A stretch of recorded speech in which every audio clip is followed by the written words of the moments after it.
നമസ്കാരം. ഹലോ ഡോക്ടറിന്റെ ഒരു പുതിയ എപ്പിസോഡിലേക്ക് എല്ലാ പ്രിയ പ്രേക്ഷകർക്കും സ്വാഗതം.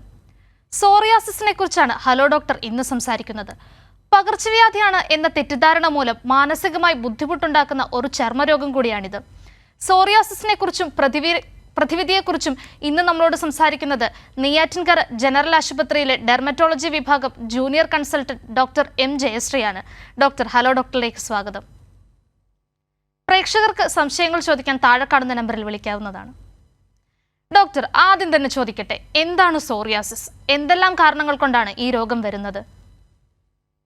സോറിയാസിസ് വളരെ കോമൺ ആയിട്ട് നമ്മൾ കാണുന്ന OPയിൽ, നമ്മുടെ പ്രത്യേകിച്ചും സ്കിൻ OP കാണുന്ന ഒരു കണ്ടീഷനാണ്. ശരീരത്തിൻ്റെ പല ഭാഗങ്ങളിലായിട്ട് ചുവന്ന തടിച്ച പാടുകളും അതിൻ്റെ പുറം, അതായത് മേളിലത്തെ നമ്മുടെ ത്വക്കിൻ്റെ ഏറ്റവും പുറമേയുള്ള ലെയർ ഇങ്ങനെ പൊളിഞ്ഞ് വെളുത്തതോ അല്ലെങ്കിൽ വെള്ളി നിറമുള്ളതോ ആയിട്ടുള്ള ശൽക്കങ്ങളായിട്ട് അല്ലെങ്കിൽ പാളികളായിട്ട് ഇളകിപ്പോകുന്ന ഒരവസ്ഥയാണ് സാധാരണ നമ്മൾ സോറിയാസിസ് എന്ന് പറയപ്പെടുന്നത്. ഇത് സാധാരണയായിട്ട് അതിൻ്റെ കാരണമെന്ന് പറയുന്നത് ഒരു നമ്മൾ കാണുന്നത് എന്താണെന്ന് വെച്ചാൽ നമ്മുടെ ത്വക്കിൻ്റെ ഏറ്റവും പുറമേയുള്ള പാളികളിലുള്ള ഏറ്റവും സർഫസിലുള്ള കോശങ്ങൾ അവ വളരെ വേഗത്തിൽ വിഭജിച്ചിട്ട് കട്ടി കൂടിയ, അതായത് അത് സാധാരണഗതിയിൽ നമുക്ക് തൊലിപ്പുറമേയുള്ള കോശങ്ങൾ നമ്മൾ അറിയാതെ തന്നെ ഓരോന്നായി ഇളകിപ്പോവാറുണ്ട്. എന്നാൽ ഇങ്ങനെ വളരെ വേഗത്തിൽ ഇവ വിഭജിക്കുമ്പോൾ ഇതിങ്ങനെ ഇളകിപ്പോവാതെ അടിഞ്ഞുകൂടുകയും അവ ഇങ്ങനെ പാളികളായിട്ട് തന്നെ ഇളകിപ്പോവുകയും ചെയ്യും. ഇതോടൊപ്പം തൊലിയുടെ തൊട്ടടിയിലുള്ള രക്തക്കുഴലുകളിൽ ചില മാറ്റങ്ങൾ ഉണ്ടാകുന്നുണ്ട്. അത് കാരണം ഉണ്ടാകുന്ന ചുവപ്പ് നിറവും തടിപ്പും ഒക്കെ പാടുകളിൽ കാണാം. സാധാരണ ഇത് കാണുന്നത് കൈമുട്ട്, കാൽമുട്ട്, വിരലുകളുടെയൊക്കെ ജോയിൻറ്റുകളുടെ മുകൾ ഭാഗത്ത്, പിന്നെ ശിരോചർമ്മത്തിൽ, അതായത് നമ്മുടെ സ്കാൽപ്പിൽ, തലയിൽ, ഇങ്ങനെയുള്ള സ്ഥലങ്ങളിൽ ഇതുപോലെ പൊളിഞ്ഞിളകുന്ന ചുവന്ന തടിച്ച പാടുകൾ കാണാം. വട്ടത്തിലുള്ള ചുവന്നടിച്ച പാടുകൾ കാണാം. ഇതാണ് നമ്മൾ സാധാരണയായിട്ട് സോറിയാസിസ് വൾഗാരിസ് എന്ന് പറയുന്നത്. ഇത് ഉണ്ടാകാൻ ഒത്തിരി കാരണങ്ങളുണ്ട്. നമ്മൾ പൊതുവേ ഇത് ഉണ്ടാകുന്ന കാരണം എന്ന് പറയുന്നത് നമ്മുടെ ശരീരത്തിലുള്ള പ്രതിരോധ ശ്രേണിയിലെ ചില സെല്ലുകളുണ്ട്. അതിൽ T സെൽസ് എന്ന് പറയുന്ന സെല്ലുകൾ ഉൽപ്പാദിപ്പിക്കുന്ന വിവിധ ഇനം കെമിക്കൽസ് അല്ലെങ്കിൽ സൈറ്റോകൈൻസ് എന്ന പേരുള്ള ചില രാസപദാർത്ഥങ്ങളാണ് ഈ കോശങ്ങളെ വളരെ വേഗത്തിൽ വിഭജിക്കാനും ഈ രക്തക്കുഴലിലുള്ള മാറ്റങ്ങൾ ഉണ്ടാക്കാനും ഒക്കെ കാരണമായിട്ട് പറയുന്നത്. ഇതിന് കാരണം ഒരു വ്യക്തിക്ക് സോറിയാസിസ് വരുമോ ഇല്ലയോ എന്നുള്ളതിന് ഒത്തിരി പല കാരണങ്ങൾ അല്ലെങ്കിൽ വിവിധ കാരണങ്ങൾ ഒരുമിച്ച് ഒരാളിൽ വരുമ്പോഴാണ് അയാൾക്ക് സോറിയാസിസ് പുറമേ പ്രത്യക്ഷപ്പെടുന്നത്. അതായത് പ്രധാനപ്പെട്ട കാരണം എന്ന് പറയുന്നത് ഒരാൾക്ക് ജനിതകമായിട്ടുള്ള സസെപ്റ്റബിലിറ്റി അല്ലെങ്കിൽ ജനിതകമായിട്ടുള്ള ഘടനയിലുള്ള മാറ്റങ്ങളുള്ള ആൾക്കാർ, അതായത് ചില ജീനുകൾ, അതിൻ്റെ എക്സ്പ്രഷൻ, അതൊക്കെ അനുസരിച്ചിരിക്കും സോറിയാസിസ് വരാനുള്ള സാധ്യത. ഇവർക്ക് മറ്റ് കാരണങ്ങൾ, അതായത് ബാഹ്യ ഘടകങ്ങളും കൂടി ചേരുമ്പോഴാണ് സോറിയാസിസ് പ്രത്യക്ഷപ്പെടുന്നത്. ഈ ബാഹ്യ ഘടകങ്ങൾ എന്ന് പറയുന്നതിൽ പ്രധാനം നമ്മൾ വളരെ സാധാരണയായിട്ട് കാണുന്നത് അണുബാധയാണ്. ഇൻഫെക്ഷൻസ്, പല രീതിയിലുള്ള വൈറൽ ഇൻഫെക്ഷൻസ് അല്ലെ ബാക്ടീരിയൽ ഇൻഫെക്ഷൻസ് ഒക്കെ സോറിയാസിസ് ആദ്യമായി പ്രത്യക്ഷപ്പെടാനുള്ള ഒരു കാരണമായിട്ട് വരാം. പിന്നെ ഉള്ളത് ചില മരുന്നുകൾ കഴിക്കുമ്പോൾ ആദ്യമായിട്ട് സോറിയാസിസ് പ്രസിപ്പിറ്റേറ്റ് ചെയ്യാം. പിന്നെ ഇത് വളരെ പ്രധാനപ്പെട്ട മറ്റൊരു കാരണമാണ് മാനസിക സമ്മർദ്ദം. മാനസിക പിരിമുറുക്കങ്ങളൊക്കെ വരുമ്പോഴായിരിക്കും ചിലപ്പം ഈ സാധ്യതയുള്ള ആൾക്കാർക്ക് ആദ്യമായിട്ട് സോറിയാസിസ് പുറത്തേക്ക് വരുന്നത്. പിന്നെ കുറച്ച് കാര്യങ്ങൾ ഇനിയും പ്രധാനമായിട്ടുള്ളത്, പ്രത്യേകിച്ച് പുകവലി, മദ്യപാനം, ഇത് കൂടുതലായിട്ടുള്ള ആൾക്കാർക്ക് സോറിയാസിസ് വരാനുള്ള സാധ്യത കൂടുതലാണ്. പിന്നെ സൺലൈറ്റ്, അങ്ങനെ കുറച്ച് മറ്റ് ഘടകങ്ങളും കൂടെ ചേർന്ന് വരുമ്പോഴാണ് പലപ്പോഴും ആദ്യമായി സോറിയാസിസ് ഒരു വ്യക്തിയിൽ ഉണ്ടാകാനായിട്ട് ഉണ്ടാകുന്നത്. നമ്മൾ സാധാരണ യൂഷ്വലി നമ്മുടെ ഒരു പോപ്പുലേഷനിൽ അല്ലെങ്കിൽ ജനസംഖ്യയിൽ 3% ആളുകൾക്ക് സോറിയാസിസ് ഉണ്ടെന്നാണ് പഠനങ്ങൾ കാണിക്കുന്നത്. ഇടപെടുകയാണ്. നമ്മളോടൊപ്പം ഇപ്പോൾ ഒരു പ്രേക്ഷക ചേരുകയാണ്. എറണാകുളത്ത് നിന്നും സെറീനയാണ്. സെറീന, ഡോക്ടറോട് ചോദിച്ചോളൂ. ഹലോ. സെറീന പറഞ്ഞോ. ഡോക്ടർ, അത് എന്റെ ഈ ചെവിയുടെ പുറകിലൊക്കെ ആയിട്ട് ഇങ്ങനെ വരുന്നുണ്ട്, ഇതേപോലെ തന്നെ കറുത്ത പാടായിട്ട് വട്ടത്തില് ഇങ്ങനെ. രണ്ട് വശത്തും ഉണ്ടോ? രണ്ട് ചെവിയുടെ പുറകിലും ആ ഉണ്ട് ഉണ്ട്. ഉണ്ട്. മുടിയോട് ചേർന്നിട്ടാണോ, മുടിയുടെ അടിയിലാണോ അതോ ചെവിയുടെ പുറകിൽ തന്നെയാണോ, മുടിയില്ലാത്ത ചെവിയുടെ ഭാഗത്താണോ? പുറകിൽ തന്നെ, നമ്മുടെ ഈ കഴുത്തിന്റെ സൈഡിലായിട്ട്. കഴുത്തിൻ്റെ സൈഡിൽ ചെവിയുടെ അടിയിൽ നമുക്ക് 2-3 പോസിബിലിറ്റീസ്. ഒന്ന് സോറിയാസിസ് ആകാം, പക്ഷേ അത് കുറച്ചുകൂടെ മുടിയുടെ അതായത് നമ്മുടെ ഹെയർ ലൈൻ എന്ന് പറയും, മുടിയുടെ മുടിയോട് ചേർന്നിട്ടുള്ള ഭാഗത്ത് വന്ന് പിന്നെ ഇങ്ങോട്ട് ചെവിയുടെ സൈഡിലോട്ട് സ്പ്രെഡ് ചെയ്യുന്നതായിട്ടാണ് സോറിയാസിസ് കാണുന്നത്.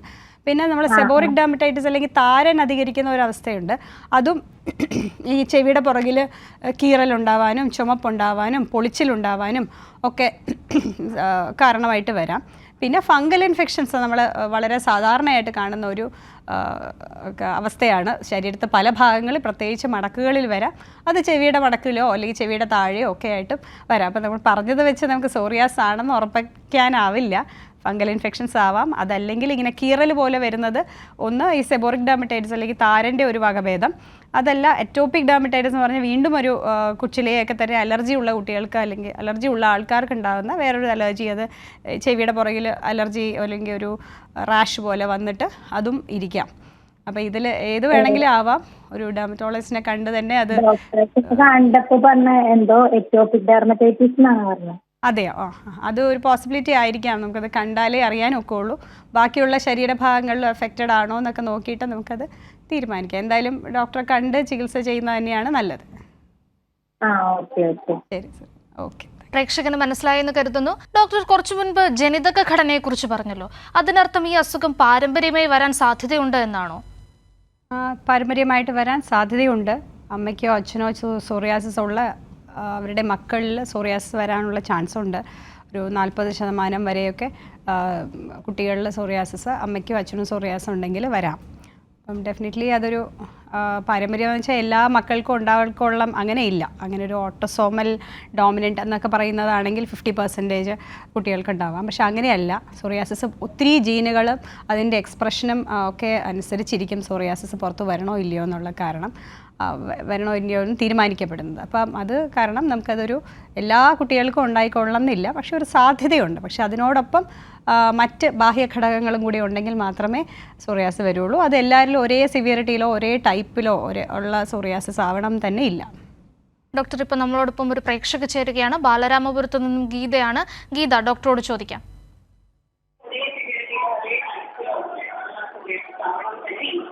ഗീത കേൾക്കുന്നുണ്ടോ?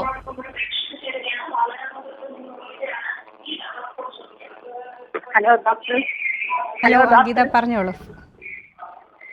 ഡോക്ടർ, എന്റെ മോളെ തലയില് ഇങ്ങനെ പുണ്ണുപോലെ വന്നിട്ട് ഇങ്ങനെ പൊളിഞ്ഞ ഇളവണ്.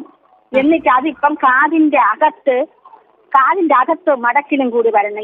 ഈ അസുഖമാണോ ഡോക്ടർ? ഞാൻ പറഞ്ഞല്ലോ, നേരത്തെ പറഞ്ഞ പോലെ സോറിയാസിസും സെബോറിക് ഡെർമറ്റൈറ്റിസ് അല്ലെങ്കിൽ താരൻ്റെ ഒരു അധികരിക്കുന്ന ഒരവസ്ഥയും ഏകദേശം ഒരേപോലെ തന്നെ മുടിയുടെ ഇടയിൽ, അതായത് തലയിൽ പാടുകളായിട്ട് പൊളിഞ്ഞിളകുന്ന പാടുകളായിട്ട് വരാം. എന്നാലും ചെറിയ കുട്ടികളിൽ ഒരു എത്ര വയസ്സുണ്ട് മോൾക്ക്? മോൾക്ക് 34. എത്ര വർഷമായിട്ട് ഇങ്ങനെ ഉണ്ട്? അതിപ്പോ ഒരു 2-4 മാസം കൊണ്ടാണ് ഇങ്ങനെ തൊലി എനിക്ക് അവൾ കാണിച്ചു തന്ന്. അപ്പൊ അവിടെ ഈ പൊളിഞ്ഞത് ആ തലയിലെ മുടിയിൽ ഇങ്ങനെ പറ്റിയിരിക്കുന്നു. ഓക്കെ, നമുക്ക് സോറിയാസിസ് ആകാം എന്ന് പറയാനേ പറ്റുള്ളൂ. കേട്ടില്ല? ചൊറിച്ചിലില്ല. പറഞ്ഞ ലക്ഷണങ്ങൾ വെച്ച് സോറിയാസിസ് ആകാം. സോറിയാസിസ് വലിയ ഇങ്ങനെ പാളി പോലെ തൊലി ഇളകി വന്ന് മുടിയിലൊക്കെ പറ്റിപ്പിടിച്ചിരിക്കാം.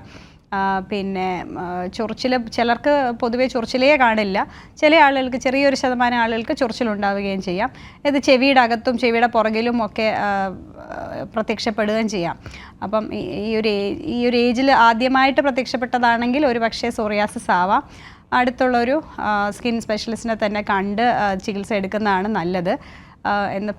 പൊതുവേ നമ്മൾ സോറിയാസിസ് ഇനി മാറില്ല അങ്ങനെ ഒന്നും പേടിക്കേണ്ട കാര്യമില്ല. നമുക്കിത് കൺട്രോൾ ചെയ്യാൻ പറ്റുന്ന, അല്ലെങ്കിൽ നമുക്ക് കുറയ്ക്കാൻ പറ്റുന്ന ഒരു അസുഖം തന്നെയാണ്. നല്ല ചില ഷാംപൂസോ അല്ലെങ്കിൽ ലേപനങ്ങളോ സ്ഥിരമായിട്ട് ചിലപ്പോൾ ഉപയോഗിക്കേണ്ടി വന്നെന്നിരിക്കാം. അത്രയേ ഉള്ളൂ. അപ്പോൾ അതൊന്ന് എന്തായാലും അടുത്തുള്ളൊരു സ്കിൻ സ്പെഷ്യലിസ്റ്റിനെ കാണിക്കുക. ഹലോ ഡോക്ടർ, ഇത് കുഞ്ഞുങ്ങൾക്ക് കൂടി പകരാനുള്ള സാധ്യത? കൊച്ചു കുട്ടികളാണ്. ഇല്ല, ഇത് പകരുന്ന അസുഖമേ അല്ല. അതാണ് നമ്മൾ ജനിതകമായിട്ടുള്ള ഘടകങ്ങളുള്ളതുകൊണ്ട് അമ്മയ്ക്കോ അച്ഛനോ ഉണ്ടെങ്കിൽ കുട്ടികൾക്ക് ചിലപ്പോൾ അസുഖം വന്നേക്കാം എപ്പോഴെങ്കിലും. അവർ കുട്ടിയായിരിക്കണമെന്ന് തന്നെയില്ല, വലുതാകുമ്പോഴോ 30 വയസ്സോ 50 വയസ്സോ ആകുമ്പോഴായിരിക്കും ചിലപ്പോൾ ആദ്യം ഇത് പ്രത്യക്ഷപ്പെടുന്നത്. അതുകൊണ്ട് ഒരിക്കലും അത് പകരുന്ന ഒരു അസുഖമേ അല്ല, പകരുന്ന ഒരു വിഭാഗത്തിൽ പെടുന്നേ ഇല്ല. അതിൻ്റെ നമ്മൾ തൊടുന്നത് കൊണ്ടോ അല്ലെങ്കിൽ ഒരേ ചീപ്പ് ഉപയോഗിക്കുന്നതുകൊണ്ടോ ഒന്നും സോറിയാസിസ് പകരില്ല. പൊളിഞ്ഞ് വീഴുന്ന താഴെ വീഴുന്ന തൊലിയുടെ ശൽക്കങ്ങളൊന്നും അസുഖം ഉണ്ടാക്കുന്ന പ്രശ്നമേ ഉദിക്കുന്നില്ല. അപ്പോൾ ആ ഒരു പേടിയേ വേണ്ട. ഇത് വേറെ സ്ഥലങ്ങളിലൊക്കെ കൂടുതൽ വരാൻ സാധ്യതയുണ്ടോ ഡോക്ടർ? അത് നമുക്ക് പറയാനാവില്ല. ചികിത്സ ചെയ്താൽ ഉടൻ നന്നായിട്ട് കൺട്രോൾ ചെയ്യാൻ പറ്റും, അത്യാവശ്യം നല്ലതായിട്ട് തന്നെ കുറയ്ക്കാൻ പറ്റുന്നതാണ്. ഡോക്ടർ പറയുന്ന അനുസരിച്ച് നമ്മൾ ചിലപ്പോൾ തുള്ളി മരുന്നോ അല്ലെങ്കിൽ ഷാംപൂവോ ഒക്കെ ഉപയോഗിക്കേണ്ടതായിട്ട് വരും. അത് കറക്റ്റായിട്ട് അല്ലെങ്കിൽ അവർ പറയുന്ന പോലെ തന്നെ ഉപയോഗിച്ച് നമുക്ക് ബേസിക്കലി കാര്യമായിട്ട് വേണ്ടത് ഇത് തുടർ ചികിത്സയാണ്. തുടർ ചികിത്സ എന്ന് ഉദ്ദേശിക്കുന്നതല്ല ഒരു മാസം 2 മാസം കൂടുമ്പോഴോ ഒക്കെ ഒന്ന് ഇങ്ങനെ തന്നെയല്ലേ ചെയ്യേണ്ടത്, അല്ലെങ്കിൽ ഇങ്ങനെ ചെയ്താൽ കൺട്രോൾ ആവുമല്ലോ എന്നുള്ളതൊന്നുകൂടെ ഒരു ഫോളോ അപ്പ് വേണം. നമ്മൾ പറയും ഒരു 2 മാസം കഴിയുമ്പോഴൊക്കെ ഒന്ന് കാണിക്കാം, മരുന്ന് ഡോസ് കുറയ്ക്കാമോ, അല്ലെങ്കിൽ 2 ദിവസം എത്ര ദിവസം കൂടുമ്പോൾ മരുന്ന് ഇടണം. ചിലപ്പോൾ നമുക്ക് ആഴ്ച 2 ദിവസമൊക്കെ ഇട്ട് അതിനെ കൺട്രോൾ ചെയ്യാൻ പറ്റും. അങ്ങനെ അപ്പോൾ അത് മാത്രമേ ആവശ്യമുള്ളൂ. പ്രേക്ഷകയ്ക്ക് മനസ്സിലായി എന്ന് കരുതുന്നു. ഡോക്ടർ, അതുപോലെ തന്നെ ഈ രോഗം വരാതിരിക്കാൻ നമ്മൾ എന്തൊക്കെ കാര്യങ്ങൾ ശ്രദ്ധിക്കണം? വന്നു കഴിഞ്ഞാൽ തന്നെ ഇത് കൂടാതിരിക്കാൻ എന്തൊക്കെ കാര്യങ്ങൾ ശ്രദ്ധിക്കണം? അത് നമ്മളിതിനെ പറഞ്ഞ കാരണങ്ങൾ വെച്ച് തന്നെ നമുക്കത് എക്സ്പ്ലെയിൻ ചെയ്യാൻ പറ്റും. അതായത് ജനിതകമായ ഘടന നമുക്കൊന്നും ചെയ്യാൻ പറ്റില്ല, മറ്റുള്ള ബാഹ്യമായ കാര്യങ്ങളാണ്. അപ്പോൾ ഇൻഫെക്ഷൻസ്, ഇപ്പോൾ സാധാരണ ഒരു തൊണ്ടയിൽ ടോൺസിലൈറ്റിസോ അല്ലെങ്കിൽ ത്രോട്ടിൽ വരുന്ന ഇൻഫെക്ഷനോ ഒക്കെ ചിലപ്പം സോറിയാസിസ് പെട്ടെന്ന് അധികമാകാൻ ഒരു കാരണമാകും. അപ്പോൾ അങ്ങനെ ഇൻഫെക്ഷൻ സ്റ്റാർട്ട് തുടങ്ങുമ്പോഴേ ചിലപ്പം കൂടുതൽ പാടുകൾ വന്നു തുടങ്ങും. അന്നേരം തന്നെ നമുക്ക് ഡോക്ടറെ കണ്ട് അതിൻ്റെ നമ്മൾ ചികിത്സ കുറച്ചുകൂടെ കാര്യമായിട്ട് എടുക്കുക. അതൊരു കാര്യം. പിന്നെ രണ്ടാമത്തത് നമ്മൾ പറഞ്ഞല്ലോ, ഒരു ഡിപ്രഷൻ അല്ലെങ്കിൽ മാനസിക സമ്മർദ്ദം ഉണ്ടാക്കുന്നത് അസുഖം വളരെ കൂടാനും അസുഖം പുറത്തേക്ക് വരാനും ഒക്കെ കാരണമായിട്ട് വരാം. അപ്പം ഒരു മാനസിക സമ്മർദ്ദം ഉണ്ടാകാൻ സാധ്യതയുള്ള ആൾക്കാരുണ്ട്, ചില ടൈപ്പ് പേഴ്സണാലിറ്റിയൊക്കെ. അപ്പോൾ അവരത് പല മെത്തേഡ്സ് ഉണ്ട്, റിലാക്സേഷനോ അങ്ങനെയുള്ള പല മെത്തേഡുകൾ ഉപയോഗിച്ച് അവരുടെ ആ ഒരു സ്ട്രെസ്സ് കുറയ്ക്കാനുള്ള എന്തൊക്കെ ചെയ്യാൻ പറ്റുമോ അതൊക്കെ ചെയ്യാം. ഇപ്പം ഒരു ചിട്ടയായ ജീവിതം കൊണ്ടുപോയാൽ ഒരു പരിധി വരെ നമുക്ക് സ്ട്രെസ്സ് കുറയ്ക്കാനാവും. വ്യായാമം, അടുത്തൊരു പ്രധാനപ്പെട്ട കാര്യം വ്യായാമമാണ്. നമുക്ക് ഭക്ഷണം, വ്യായാമം, മാനസിക പിരിമുറുക്കം കുറയ്ക്കൽ, ഈ 3 കാര്യങ്ങളുണ്ടെങ്കിൽ നമുക്ക് സോറിയാസിസ് വരാതിരിക്കാനും വന്ന സോറിയാസിസിനെ വരുതിയിലാക്കാനും സഹായിക്കും. പിന്നെ ഭക്ഷണത്തിൽ പ്രത്യേകിച്ച് നമുക്ക് പറയാനുള്ളത് നോൺ വെജ്, അതായത് പ്രത്യേകിച്ചും നാൽക്കാലികളുടെ മാംസം കഴിക്കുന്നത് ഒഴിവാക്കാനായിട്ട് നിർദ്ദേശിക്കാറുണ്ട്. പിന്നെ നോൺ വെജ് കഴിക്കുന്നവർക്ക് ഫിഷ് കഴിക്കാം. ഫിഷ് പലതിനകത്തും omega-3 ഫാറ്റി ആസിഡ് എന്ന കെമിക്കൽ നല്ലതാണ് സോറിയാസിസിൻ്റെ ബെറ്റർ ആവാൻ വേണ്ടി. അതുകൊണ്ട് ഫിഷ് കഴിക്കാൻ നമ്മൾ അഡ്വൈസ് ചെയ്യാറുണ്ട്. പിന്നെ ബാക്കി വലിയ പഥ്യമൊന്നുമില്ല. അത്യാവശ്യം കൊഴുപ്പ് കുറഞ്ഞ, മധുരം കുറഞ്ഞ, നമ്മൾ സാധാരണ മെറ്റബോളിക് സിൻഡ്രോം അല്ലെങ്കിൽ ജീവിതശൈലി രോഗങ്ങൾക്ക് പറയുന്ന എല്ലാതരം ഭക്ഷണക്രമവും സോറിയാസിസിലും നമുക്ക് ഫോളോ ചെയ്യാവുന്നതാണ്. അത് ഇങ്ങനെ ഒരു സ്ട്രെസ്സ് കുറഞ്ഞ നല്ല ഭക്ഷണക്രമവും നല്ല വ്യായാമവുമായിട്ട് മുന്നോട്ട് പോവുകയാണെങ്കിൽ സോറിയാസിസിനെ നമുക്ക് വളരെയധികം നിയന്ത്രിച്ച് മുന്നോട്ട് പോകാൻ സാധിക്കും. വരാതിരിക്കാൻ നമ്മൾ ഈ പറഞ്ഞ പോലെ ജനറ്റിക് ആയിട്ടുള്ള അല്ലെങ്കിൽ ജനിതക ഘടകങ്ങളുള്ള ആൾക്കാർ ഈ കാര്യങ്ങൾ കൂടുതൽ ശ്രദ്ധിക്കുക എന്ന് നമുക്ക് പറയാൻ പറ്റും. ഡോക്ടർ, ഇപ്പോൾ ഏതൊക്കെ ഭക്ഷണം കഴിക്കരുതോ എന്ന് പറഞ്ഞല്ലോ, അതുപോലെ തന്നെ ഇത് കുറയ്ക്കാനായിട്ട് അല്ലെങ്കിൽ ഇതിൽ നിന്നൊരു മുക്തി നേടാനായിട്ട് ഏതെങ്കിലും ഭക്ഷണക്രമത്തിൽ കൂടുതലായിട്ട് ഉൾപ്പെടുത്തേണ്ടതായി മറ്റോ ഉണ്ടോ? നമ്മൾ പച്ചക്കറികളും പഴങ്ങളും ഒക്കെ അടങ്ങിയ ഒരു ഭക്ഷണക്രമം സ്വീകരിക്കുന്നതാണ് എപ്പോഴും നല്ലത്. പിന്നെ ഞാൻ പറഞ്ഞല്ലോ, omega-3 ഫാറ്റി ആസിഡുള്ള ഫിഷ് ഫുഡിൽ ഇൻക്ലൂഡ് ചെയ്യാം. ഭക്ഷണത്തിനകത്ത് മീനുകൾ, പ്രത്യേകിച്ച് ഡീപ് സീ മീനുകളിൽ കൂടെ, അതായത് വലിയ മീനുകളിലുണ്ട് എന്നാണ് പറയപ്പെടുന്നത്. അതുമാത്രമല്ല, അത് വലിയ ദോഷം ചെയ്യുന്നില്ല ഫിഷ്. പക്ഷേ നാൽക്കാലികളുടെ മാംസം കഴിയുന്നത് ഒഴിവാക്കാനായിട്ട് പറയാറുണ്ട്. പിന്നെ കൂടുതൽ ഈ സ്റ്റിമുലൻസ് അടങ്ങിയ സാധനങ്ങൾ, ഇപ്പം കോഫി, ചായ അങ്ങനെയുള്ള ലൈക്ക് അങ്ങനെയുള്ള സ്റ്റിമുലൻസ് അടങ്ങിയ പാനീയങ്ങൾ ഒഴിവാക്കാനായിട്ട് നമ്മൾ പറയാറുണ്ട്. പിന്നെ പുകവലി, മദ്യപാനം. ഡെഫിനറ്റ്ലി പുകവലിക്ക് അസുഖം കൂട്ടാനായിട്ട് നല്ലൊരു റോളുണ്ട്. അതുപോലെ തന്നെ മദ്യപാനത്തിനും ഡയറക്റ്റ്ലി അല്ല, പല മറ്റ് ഘടകങ്ങളെ ലൈക്ക് അധികരിച്ചുകൊണ്ട് അസുഖം കൂട്ടാനായിട്ട് മദ്യപാനത്തിനും സാധിക്കും. അപ്പം അതുകൊണ്ട് ഇങ്ങനെയുള്ളൊരു ബാലൻസ്ഡ് ഡയറ്റിൽ പോകുക എന്നുള്ളത് എപ്പോഴും നമ്മൾ അഡ്വൈസ് ചെയ്യാറുണ്ട് പേഷ്യൻസിനോട്. ഡോക്ടർ, അതുപോലെ തന്നെ ഈ ചർമ്മത്തിൽ വരുന്ന വെള്ളപ്പാടുകളും ചൊറിച്ചിലുമൊക്കെ ഈ സോറിയാസിസ് മൂലമാണോ? അതുപോലെ തന്നെ മറ്റു രോഗങ്ങളിൽ നിന്ന് എങ്ങനെ സോറിയാസിനെ നമുക്ക് വേർതിരിച്ചറിയാൻ സാധിക്കും? നമ്മളിപ്പോൾ കേട്ട പോലെ ഉള്ള സോറിയാസ് നമ്മൾ പറഞ്ഞല്ലോ, സെബോറിക് ഡെർമറ്റൈറ്റിസ് അല്ലെങ്കിൽ താരൻ അധികരിക്കുന്ന ഒരവസ്ഥ. അത് തലയിൽ കൂടുതൽ വരാം, ചില മടക്കുകളിലൊക്കെ വരാം. അപ്പം അങ്ങനെ വരുന്ന അതും സോറിയാസ്, പ്രത്യേകിച്ച് സ്കാൽപ്പിൽ വരുന്ന, തലയിൽ വരുന്ന സോറിയാസുമായിട്ട് തിരിച്ചറിയാൻ കുറച്ച് ബുദ്ധിമുട്ടാണ്. ഈവൻ ഒരു സ്കിൻ ഡോക്ടറെ കണ്ട് തന്നെ ചിലപ്പോൾ അത് ആദ്യം വരുമ്പോൾ നമ്മളൊന്ന് ഡയഗ്നോസിസ് ശരിയാക്കാൻ തീരുമാനിച്ച് എന്താണെന്ന് ഉറപ്പിക്കേണ്ടതായിട്ട് വരും. വളരെ റെയറായിട്ട് ബയോപ്സിയൊക്കെ ചെയ്ത് നമ്മൾ അസുഖം ഇത് തന്നെയാണെന്ന് ഉറപ്പിക്കാറുണ്ട്. പിന്നെ വെള്ളപ്പാടുകളൊന്നും എല്ലാം സോറിയാസിസ് ഒന്നും അല്ല. വെള്ളപ്പാടുകളല്ല, സാധാരണ ചുവന്ന് തടിച്ച പാടുകൾ, അതിൻ്റെ മേലെ നിന്ന് ഇങ്ങനെ തൊലി പൊളിഞ്ഞ് ഇളകി പോകുന്ന പാടുകളാണ് സോറിയാസായിട്ട് കാണുന്നത്. അതുകൊണ്ട് വെള്ളപ്പാടുകൾ കൂടുതലും വേറെ എന്തെങ്കിലും അസുഖം വന്ന് സോറിയാസ് വന്ന് പോയ സ്ഥലങ്ങളിൽ ചിലപ്പോൾ വെള്ളപ്പാട് വരാം. സാധാരണ വെള്ളപ്പാടല്ല, കുറച്ചുകൂടെ കറുത്ത പാടുകളാണ് അങ്ങനെ വന്നു പോയ സ്ഥലങ്ങളിൽ ഉണ്ടാകാറുള്ളത്. പിന്നെ ചൊറിച്ചിൽ പലപ്പോഴും സോറിയാസിസ് പേഷ്യൻസ് ചൊറിച്ചിലായിട്ട് തന്നെയാണ് വരുന്നത്. എന്നാൽ എല്ലാവർക്കും സോറിയാസിൽ ചൊറിച്ചിലുണ്ടാവണം തന്നെ ഇല്ല. സ്ട്രെസ്സ് കൂടിയ ആളുകളിൽ ചൊറിച്ചിൽ കൂടുതലായിട്ട് കാണപ്പെടാറുണ്ട്. അപ്പം ചൊറിച്ചിലും ഈ വട്ടത്തിലെ പാടും കണ്ട് പല ഫംഗൽ ഇൻഫെക്ഷൻസും സോറിയാസായിട്ട് ചിലപ്പം, അതായത് പൂപ്പൽ ബാധ, ഫംഗൽ ഇൻഫെക്ഷൻസ് പല തരത്തിൽ പല സ്ഥലങ്ങളിൽ വരാം, പ്രത്യേകിച്ച് മടക്കുകളിലാണ്. എന്നാൽ സോറിയാസിസ് ഞാൻ നേരത്തെ പറഞ്ഞ പോലെ കൈമുട്ട്, കാൽമുട്ട്, അങ്ങനെ നമ്മുടെ ശരീരത്തിൽ ക്ഷതമേൽക്കുന്ന ഭാഗങ്ങളിലാണ് കൂടുതൽ കാണാറുള്ളത്. കൈമുട്ട്, കാൽമുട്ട്, കയ്യിലെയൊക്കെ ജോയിൻറ്റുകളുടെ പുറം ഭാഗത്ത്, പിന്നെ നട്ടെല്ലിൻ്റെ താഴത്തെ എൻഡ്, അതായത് നമ്മൾ കിടക്കുമ്പോൾ താഴെ മുട്ടുന്ന ആ ഭാഗം, പിന്നെ കാലിൻ്റെ ചമ്രം പടഞ്ഞിരിക്കുമ്പോൾ കാലിൻ്റെ താഴെ എല്ലിൻ്റെ പുറത്തുള്ള ആ ഭാഗത്ത് കോമൺ ആയിട്ട് സോറിയാസ് കാണാവുന്ന സ്ഥലമാണ്. പിന്നെ കാലിന് ഇടപെടുകയാണ്. ഇപ്പൊ നമ്മളോടൊപ്പം ഒരു പ്രേക്ഷകൻ ചേരുന്നുണ്ട്. നാദാപുരത്ത് നിന്ന് വേണുവാണ്. വേണു, ഡോക്ടറോട് ചോദിക്കാം. വേണു കേൾക്കുന്നുണ്ടോ? കേൾക്കുന്നുണ്ട്. ഡോക്ടറോട് ചോദിച്ചോളൂ. ഡോക്ടർ നമസ്കാരം, പറഞ്ഞോളൂ വേണു. അത് എനിക്ക് കൈയുടെ മുകളിൽ കറുത്ത പാട് മാതിരി വന്നിട്ട് ചൊറിച്ചൽ വരാറുണ്ട്. ചൊറിച്ചലുണ്ട് ഇപ്പോൾ. അപ്പം ഞാനത് കോഴിക്കോടൊക്കെ കാണിച്ചപ്പോൾ കുറച്ച് കുറവുണ്ടായിരുന്നു. അപ്പോൾ എന്നോട് പറഞ്ഞു ഈ തൊണ്ടുള്ള മത്സ്യങ്ങളൊന്നും കഴിക്കാൻ പാടില്ല എന്ന് പറഞ്ഞു. ഈ ഞണ്ട്, അതുപോലെ തന്നെ കൊഞ്ചൻ, പിന്നെ കല്ലുമക്കായ എന്നൊക്കെ പറഞ്ഞ മത്സ്യങ്ങൾ. അപ്പം അത് കുറച്ച് കുറഞ്ഞു വന്നിരുന്നു. അതിനിടയിൽ 2 പ്രാവശ്യം എന്നോട് അറിയാതെ കഴിച്ചു പോയി. അപ്പം അത് പിന്നീടും വന്നിട്ടുണ്ട്. അപ്പം അത് പിന്നെ മെഡിക്കൽ കോളേജിൽ നിന്ന് ഒരു ഓയിൽമെന്റ് തന്നിരുന്നു. 2 തരത്തിലുള്ള ഓയിൽമെന്റ് മിക്സ് ചെയ്ത് വരട്ടാൻ വേണ്ടി. അങ്ങനെ നല്ല കുറവുണ്ടായിരുന്നു. ഇപ്പം രണ്ടാമതും അത്യാവശ്യം ചൊറി വരുന്നുണ്ട്. ഞാൻ ചൂടുവെള്ളം കൊണ്ട് കഴുകുമ്പോൾ കുറച്ച് ചൊറി കുറയും. നല്ല ചൂടുവെള്ളം കൊണ്ട്. എനിക്ക് മെഡിക്കൽ കോളേജിൽ കാണിച്ചപ്പം ഈ ഇങ്ങനെയുള്ള ഫിഷ് അതായത് തോടുള്ള മത്സ്യങ്ങൾ അവോയ്ഡ് ചെയ്യാൻ പറഞ്ഞിട്ടുണ്ടെങ്കിൽ അത് മിക്കവാറും ഒരു എക്സിമ അല്ലെങ്കിൽ അലർജിയുടെ വകഭേദമായിരിക്കാനാണ് സാധ്യത. അപ്പം അതാണ് പൊതുവെ. കൈയുടെ ഏത് ഭാഗത്താണെന്ന് പറഞ്ഞില്ല, മുട്ടിലാണോ കൈയുടെ മടക്കിലാണോ?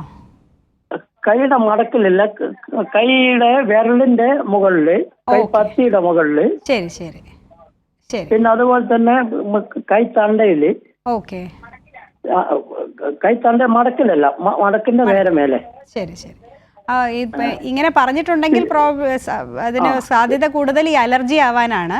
അത് ചില ഇതുപോലെയുള്ള ചില അലർജിക്ക് ഇങ്ങനെയുള്ള ഭക്ഷണം, അതായത് ഈ തോടുള്ള മത്സ്യങ്ങൾ, അതായത് ഇപ്പം പറഞ്ഞ ഞണ്ട്, ചെമ്മീൻ, ഇങ്ങനെയുള്ള സാധനങ്ങളൊക്കെ ചിലപ്പോൾ നമ്മുടെ ഈ അലർജിക് സെൽസിനെ സ്റ്റിമുലേറ്റ് ചെയ്യാം, അല്ലെങ്കിൽ അലർജി കൂട്ടാനായിട്ട് കാരണമായിട്ട് വരാം. അപ്പോൾ അത് ഇതുപോലെ ചെറിയ ചെറിയ കുരുക്കളായിട്ടും ചൊറിയുന്ന പാടുകളായിട്ടും വരാം.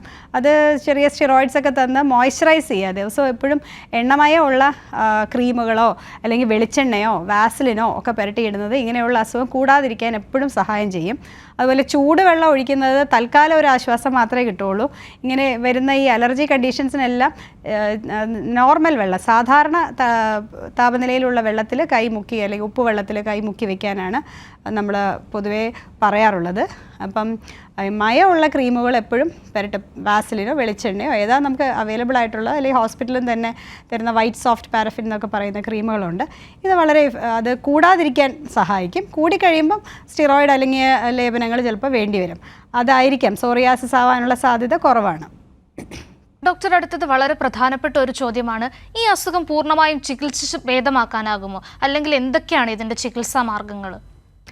ചികിത്സ നമുക്കിത് പൂർണ്ണമായും നമ്മൾ കാരണം പറഞ്ഞു ഇതൊരു ജനറ്റിക് അല്ലെങ്കിൽ ജനിതകമായിട്ടുള്ള ഘടനയുള്ളവർക്ക് വരുന്നതാണ്. അപ്പം അതുകൊണ്ട് തന്നെ പൂർണ്ണമായും ചികിത്സിച്ച് ഭേദമാക്കാൻ നമുക്ക് പറയാൻ ബുദ്ധിമുട്ടാണ്, അല്ലെങ്കിൽ ഇല്ലയെന്ന് തന്നെ പറയേണ്ടി വരും.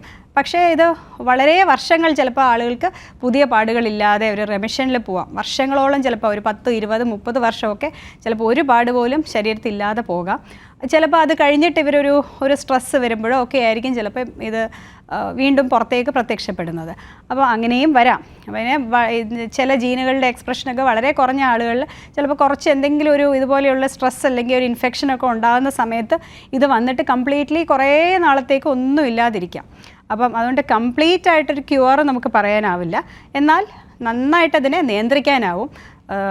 നല്ല പേഷ്യൻ്റ് ആദ്യം അസുഖമുള്ള ആൾ ഇതെന്താണ് അസുഖം എന്ന് മനസ്സിലാക്കി ഡോക്ടർ പറയുന്ന ചികിത്സ അറ്റ്ലീസ്റ്റ് ഒരു 60-70% ഫോളോ ചെയ്യാമെങ്കിൽ തന്നെ നമുക്കൊരു നല്ല നിയന്ത്രണത്തിൽ കൊണ്ടുപോകാൻ പറ്റും. പിന്നെ ഇതിൻ്റെ ചികിത്സ പറയുന്നത് നമ്മളെപ്പോഴും എത്ര ശതമാനം നമ്മുടെ ശരീരത്തിൻ്റെ ഭാഗങ്ങളിൽ എത്ര ശതമാനം വരെ ഇൻവോൾവ് ആണ്, അല്ലെങ്കിൽ എത്ര ശതമാനം വരെ അസുഖം ഉണ്ട്, അത് 20% താഴെ ശരീരഭാഗങ്ങളെ എഫക്റ്റ് ചെയ്യുന്നുള്ളെങ്കിൽ നമ്മൾ കൂടുതലും പുറമേ ലേപനങ്ങളും ഈ മോയ്സ്ചറൈസിങ് ആയിട്ട് തൊലി മയമായിട്ട് വെക്കാനുള്ള ക്രീമുകളോ അല്ലെങ്കിൽ എണ്ണകളോ ഒക്കെ പുരട്ടുകയും കൂടെ സ്റ്റിറോയിഡ് അടങ്ങിയ ലേപനങ്ങളാണ് സാധാരണഗതിയിൽ കൊടുക്കുന്നത്. അതോടൊപ്പം സാലിസിലിക് ആസിഡ്, കോൾട്ടാർ, കാൽസിപ്പോട്രൈൻ ഇങ്ങനെ പല മരുന്നുകളും പുറമെ പുരട്ടാനായിട്ട് കൊടുക്കാറുണ്ട്. പിന്നെ 20% കൂടുതൽ ശരീരഭാഗങ്ങളെ അഫക്റ്റ് ചെയ്യുന്ന ടൈപ്പ് സോറിയാസിസ് കുറച്ചുകൂടെ സിവിയർ സോറിയാസിസ് ആയിട്ട് കണക്കാക്കണം. അങ്ങനെ വരുമ്പോൾ നമുക്ക് ഉള്ളിൽ കഴിക്കുന്ന മരുന്നുകൾ കൺസിഡർ ചെയ്യേണ്ടി വരും. ആദ്യം നമ്മൾ ചെറിയ ഇൻഫെക്ഷനോ അങ്ങനെ എന്തെങ്കിലും ചെറിയ അണുബാധയുടെ കൂടെയാണ് സോറിയാസിസ് വന്നതെങ്കിൽ നമ്മൾ ആദ്യം അണുബാധ ചികിത്സിക്കുമ്പോൾ ചിലപ്പം അസുഖം കുറഞ്ഞു വരാം. പിന്നെ ചിലപ്പോൾ ഒരു 20% താഴെ പാടുകൾ ഉണ്ടാവുകയുള്ളൂ. അപ്പോൾ അങ്ങനെ വരുമ്പോൾ അതുകൊണ്ട് മാനേജബിൾ ആയിരിക്കാം. പക്ഷേ കൂടുതലുണ്ടെങ്കിൽ നമുക്ക് ഉള്ളിൽ കഴിക്കുന്ന മരുന്നുകൾ, ചില ഇമ്മ്യൂണോ സപ്രസൻറ്റ് മരുന്നുകളാണ് അതിന് ചികിത്സയായിട്ട് കൊടുക്കുന്നത്. മെത്തോട്രെക്സേറ്റ്, സൈക്ലോസ്പോറിൻ തുടങ്ങി കുറേയധികം മരുന്നുകളുണ്ട്. അപ്പോൾ ഇതിൽ നമുക്ക് ശരി ഡോക്ടർ, സമയപരിമിതി മൂലം ഞാനൊന്ന് ഇടപെടുകയാണ്. സോറിയാസിസിനെ കുറിച്ചും അതിൻ്റെ പ്രതിവിധിയെക്കുറിച്ചുമാണ് ഹലോ ഡോക്ടർ ഇന്ന് ചർച്ച ചെയ്തത്. ഇത്രയും നേരം നമ്മോട് സംസാരിച്ചത് നെയ്യാറ്റിൻകര ജനറൽ ആശുപത്രിയിലെ ഡെർമറ്റോളജി വിഭാഗം ജൂനിയർ കൺസൾട്ടന്റ് ഡോക്ടർ M. ജയശ്രീയാണ്. ഡോക്ടർ നന്ദി. ഹലോ ഡോക്ടറിൻ്റെ ഇന്നത്തെ എപ്പിസോഡ് ഇവിടെ പൂർണ്ണമാവുകയാണ്. മറ്റൊരു എപ്പിസോഡ് വീണ്ടും കാണും വരേക്കും നമസ്കാരം.